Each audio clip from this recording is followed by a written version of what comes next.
पण पहिल्यांदाच मी शिर्डीमध्ये हरलो. मी मुंबईत उभा राहिलो, निवडून आलो. पंढरपूरला उभा राहिलो, निवडून आलो. पवारसाहेब म्हणाले तुम्ही फार नशीबवान आहात. मी बोललो कसं?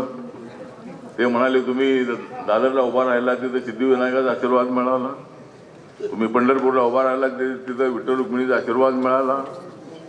आणि आता तुम्ही शिर्डीमध्ये उभा आहात तर तुम्हाला साईबाबांचा आशीर्वाद मिळेल. पण हा आशीर्वाद असा असेल हे काय मला माहित नव्हतं.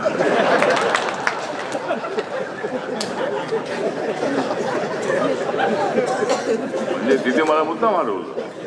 एवढी आपली ताकद तिथं होती. काँग्रेस, राष्ट्रवादी आणि आरपीआयची ताकद 99.99% ताकद असतानाही मला त्या ठिकाणी मुद्दाम हरवण्यात आलं. पण मी जरी निवडणुकीत जरी पडलो तरी लगेच मी उभा राहिलो. तर ठीक आहे, तो विषय नाही. परंतु हा पहिला राज्याभिषेक जो होता 6 जानेवारी 1799